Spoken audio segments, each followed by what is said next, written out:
Hello dear friends and subscribers of Cricket Happenings. Welcome to the cricket show as usual.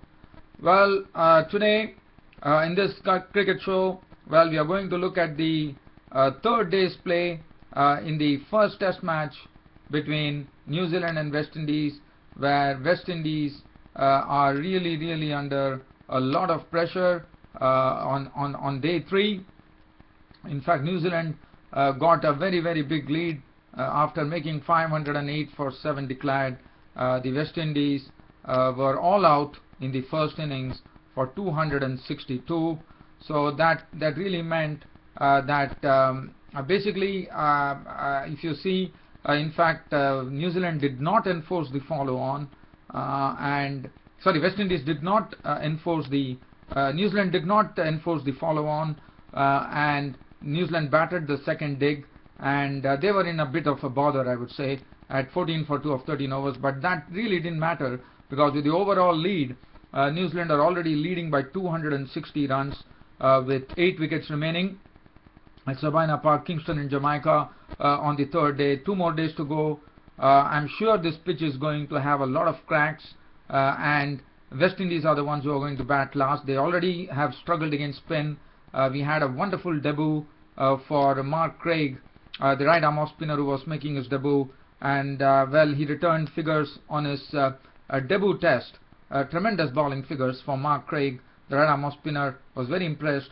24 overs, 3 maidens, 91 runs and 4 wickets. Tim Southee was the other bowler who shared the spoils with Mark Craig. 16.2 overs, 9 maidens, 19 runs and 4 wickets. He was absolutely superb. He was skipping the ball up to the batsman. Every batsman was really tested by Tim Southee. Not only did he concede less runs, but also picked up 4 wickets by frustrating them.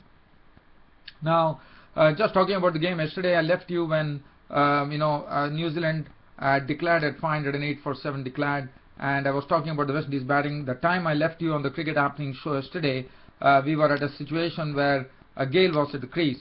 But just talking about this West Indies innings, which was all out for 262, Kieran Powell and Gale had actually put up a good partnership, even though it was sort of a painstaking partnership, because as Tim Southee was bowling in the good areas, even Chris Gale was being troubled. Kieran Powell was also had to take his time, and both of them were slowly, they knew that there was a mountain of runs, and the first target was a follow-on target of 308. They really chiseled together an opening partnership of 60 before Powell was the first to go, as Mark Craig, as I said in his debut test, actually took his maiden wicket, and he was the one who actually provided the breakthrough for New Zealand. When Kieran Powell was gone, LBW bowled Craig for 28 with 3 boundaries. That was the first wicket to go. And after that, in fact, in the same over, Mark Craig stuck in the same over, as he also picked up the wicket of Kirk Edwards, who definitely didn't trouble the scorers at all, as he was out for a blob. And he was, I thought he was very well taken by Taylor of the bowling of Craig for a duck. So suddenly from 60 for no loss, West Indies were in trouble at 60 for 2. And then Darren Bravo came at the crease, and the spinners, in fact, Brendan Mcullum had already unleashed the spinners on the West Indies, because the pace bowling couldn't really do much of an impression, even though Southee bowled well and Trent also bowled well. Trent bowled definitely bowled some short pitch deliveries, which was taken full toll of by Chris Gale. And then suddenly there was a real pressure on the West Indies as the third wicket fell, when Ish Sodhi really lured Darren Bravo into playing a very false stroke, where he actually spooned the ball, going for the drive. He spooned the ball into the hands of Ish Sodhi, the leg spinner, and Darren Bravo was walking, caught and bowled Sodhi for a duck. That made the score 61 for 3, and then Gale got a good partner in Chandrapal, and both of them really saw that they really derived to counter-attack, because the wickets were going to the spinners, and Gale suddenly started exploding by playing a few boundaries, hitting a few boundaries. Chandrapal also didn't spare the spinners. He also went after them, but later on Chris Gayle, after playing a very good knock of 64, even though I wouldn't say it was a very, very convincing knock from Chris Gayle. Definitely I would say the Sabina Park, Kingston in Jamaica would have been disappointed that Chris Gayle was a goner, as he was caught behind of the bowling of Saudi as he nibbled at a ball which was moving away from him, wattling behind the stumps, took the catch, and Chris Gayle was gone, caught wattling, bowled Saudi for 64 with 11 fours. Don't despair, cricket fans, at Sabina Park in Kingston in Jamaica. There is one more opportunity for Chris Gayle when probably West Indies will be chasing a winning target, so Chris Gayle will definitely have one last opportunity in the second innings. But Chris Gayle was gone for 64 with 11 fours. After that, Marlon Samuels. Now, like how Mark Craig actually took 2 wickets in one particular over, a similar thing happened after Gayle departed with the score on 104, when Marlon Samuels, who came to the crease, was dismissed in the same over by Tim Southee. As Tim Southee, as I said, was a very, very difficult bowler yesterday. He picked up the wicket of Marlon Samuels for a duck, and that meant half the West Indies side were into the pavilion with the score reading 104 for 5, and there was tremendous pressure on the West Indies batting at that stage.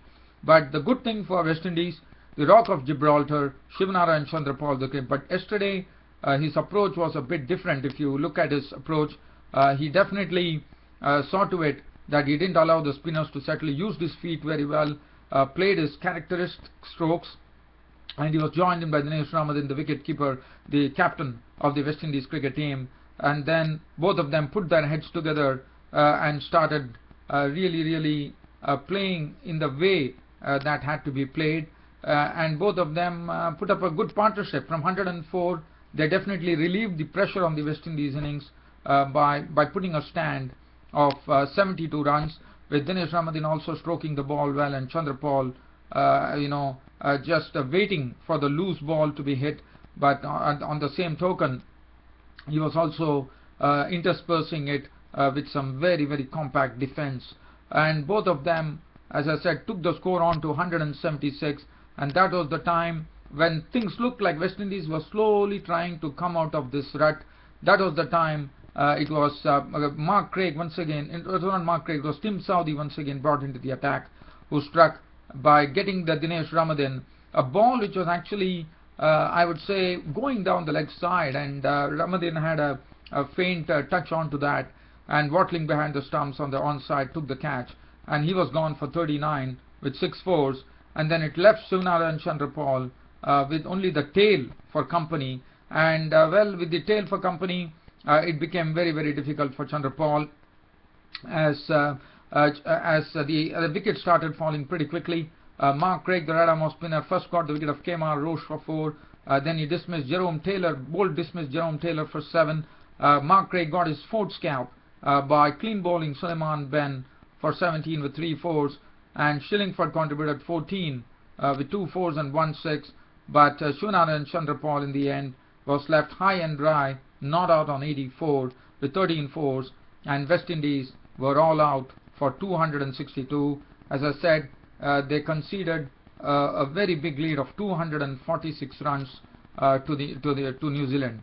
And as far as the bowling was concerned, Trent bowled 19 overs, 3.157, but as I said, Tim Southee's bowling figures absolutely stood out. 16.2 overs, 9 maidens, 19 runs and 4 wickets, and these are bowling figures that one does not see in test matches, but look at the way that really gives you a sense of how Tim Southee really bowled. He kept the ball up to the batsman, moved the ball both ways, and troubled the batsman to such a great degree that not only were they finding it difficult to score off him, but also losing their wickets to him. 16.2 overs, 9 maidens, 19 runs and 4 wickets, and Mark Craig was the other one on his test debut, bowling 24 overs, 3 maidens, 91 runs, and what a test debut for Mark Craig, the right arm spinner. 4 wickets for 91 runs for Mark Craig. Neesham 6 overs, 1 maiden, none for 14. East Southee picking up that 1 wicket, but it was a big wicket of Darren Bravo. 16 overs, 1 maiden, 1 for 69. So thus, after considering one, probably, as I said, 308 was the follow-on target for the West Indies, but it came as a sort of surprise. Probably the reason that the New Zealand captain Brendan Mcullum would have probably decided not to enforce the follow-on, to me, would be not to be caught on this pitch on the last day, and I think that was a good ploy on the part of Brendan Mcullum. As you know, Brendan Mcullum is such a skillful captain. He's a very, very intelligent captain, and I'm sure his decision was absolutely right, because I'm sure if Brendan Mcullum would have really decided to enforce the follow-on, New Zealand would be caught on the last day track. So probably Brendan Mcullum wanted to ensure that that does not happen, and I'm sure this pitch is going to have a lot of cracks, and it is going to the rough. There's going to be a lot of rough created on the pitch, and the ball is definitely going to turn. So I think it was very good on the part of Brendan Mcullum not to really enforce the follow-on and play on. And as far as New Zealand were concerned, in the second innings, they didn't have a good start, as Jerome Taylor provided them an early breakthrough by moving the ball outside the off stump, and Peter Fulton was a victim, as he actually poked at it, and Ramadhin behind the stumps took the catch. And without any runs on the board, New Zealand had lost their first wicket. After that, Kane Williamson, who played very well in the first innings, was a centurion in the first innings. This time couldn't do much, as Kane Williamson was absolutely beaten for pace there. He was clean bowled by Kemar Roach for 2 after scratching around for 30 balls, and that left the score on a very, very dire 7 for 2. But later on, Tom Latham, the opener, with an unbeaten 8 to his name, with no fours, and East Sodhi, the night watchman, being sent, not out on 4. New Zealand reached safety at 14 for 2 at close of play on the third day of the first Test match against the West Indies at Kingston, Savannah Park, Kingston in Jamaica. So that really meant that New Zealand now are ahead with the 246 runs lead.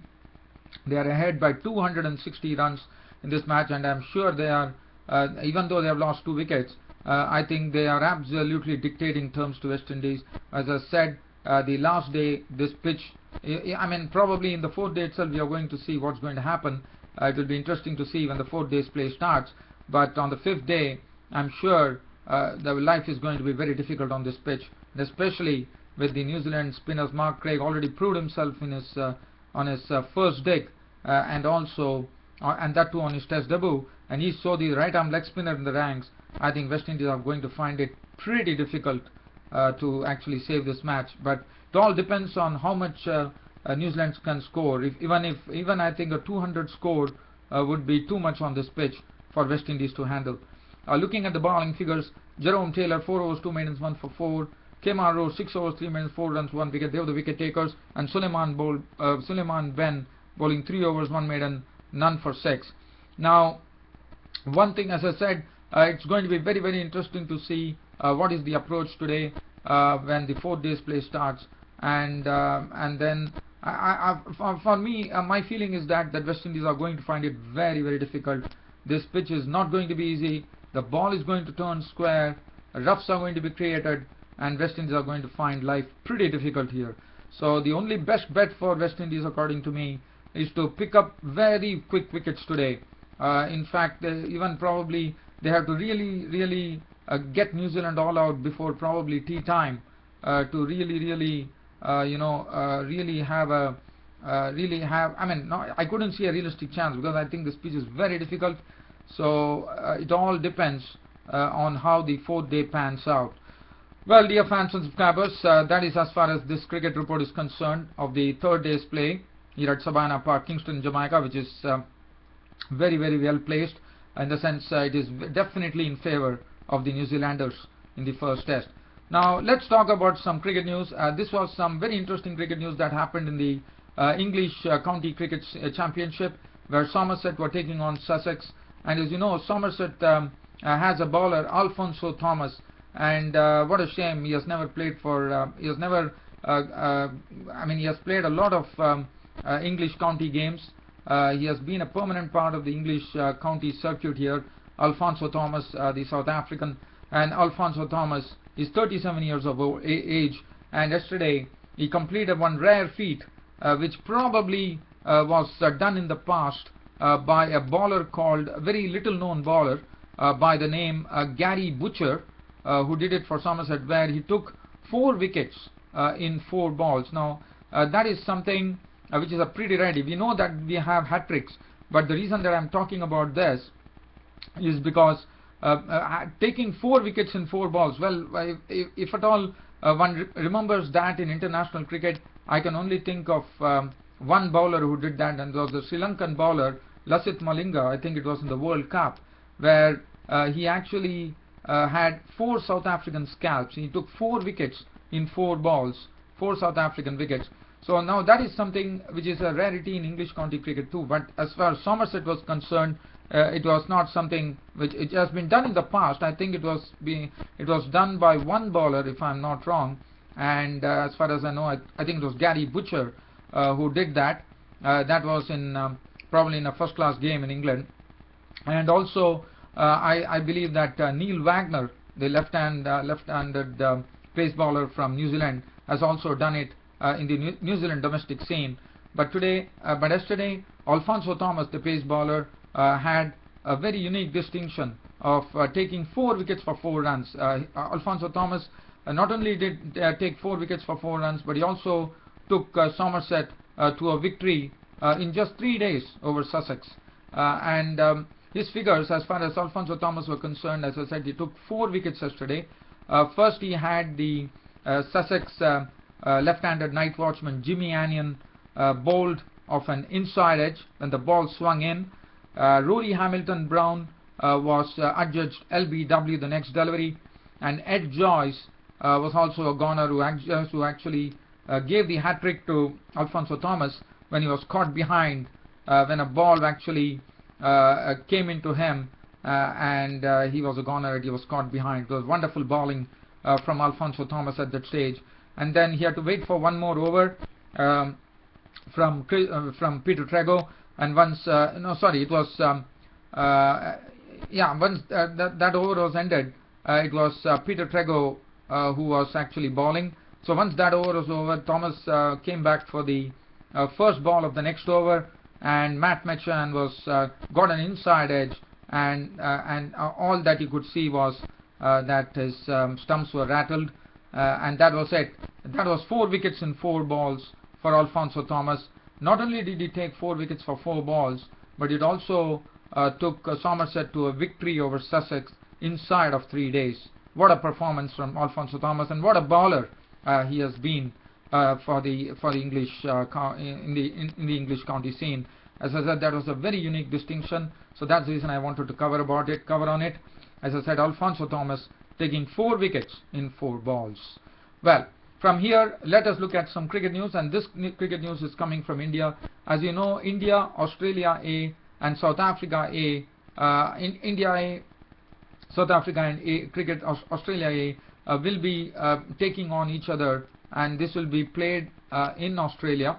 And the captains have been named. Robin Uthappa, who had a purple patch in the Indian Premier League 2014, has been named the captain of the India A squad, and Manoj Tiwari, who has been out of business for quite some time, has finally come back, and he has been given the captaincy reins as far as the 4-day matches are concerned.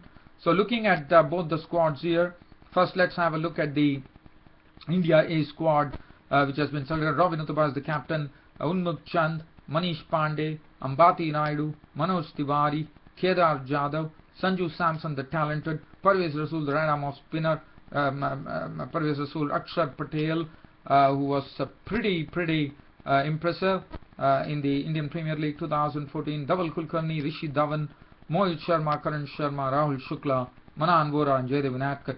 So that is the team which has been given to Robin Uthappa to lead against Australia and South Africa A. And as far as the 4-day matches are concerned, Manoj Tiwari is the captain.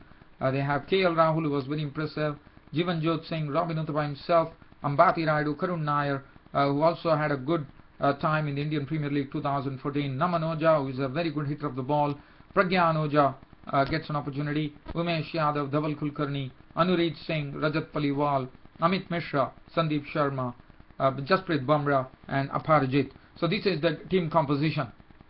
Well, dear fans and subscribers, I don't have anything else to share. But as I said, the 4 days play, which would probably be starting. Let me have a look whether players really started here or not. I'm just going to see whether I can give you a cricket update from the Sabina Park, Kingston in Jamaica, if at all the players started.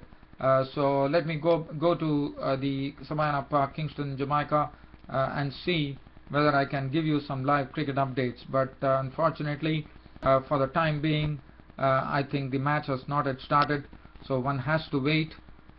In fact, let me see. I'm just trying to see whether the match has started here, dear fans, friends, subscribers. Well, yes, match has definitely started. The play has definitely started here at Sabina Park, Kingston in Jamaica. So I'm just going to leave you with this cricket update here. Right now I see that East Southee, the night watchman, is actually taking strike, and Jerome Taylor is charging in. The ball is fairly new, as only 15 overs have been bowled. As Jerome Taylor bowls the first delivery to East Southee, night watchman, and this is a ball which is coming in towards his off stump, and well, East Southee defends it, and defends it on the off side. The second delivery, Jerome Taylor very gingerly going back on the top of his bowling mark. Not a big crowd, I would say, in Sabina Park, Kingston in Jamaica today, as Jerome Taylor readies himself to bowl, comes in and bowls. So that's a nice delivery. There was a lot of pace in that, and he also got the ball to swing away from East Southee, and well, East Southee really allowed that ball to harmlessly go past him, and wicketkeeper, it was wicketkeeper B.J. Watling took the ball. Well, so now we'll be looking at the third delivery that will be bowled by Jerome Taylor to East Southee. Now we are still waiting, as Jerome Taylor is walking back on the top of his bowling mark. As Jerome Taylor, there's some field adjustments being made by the captain.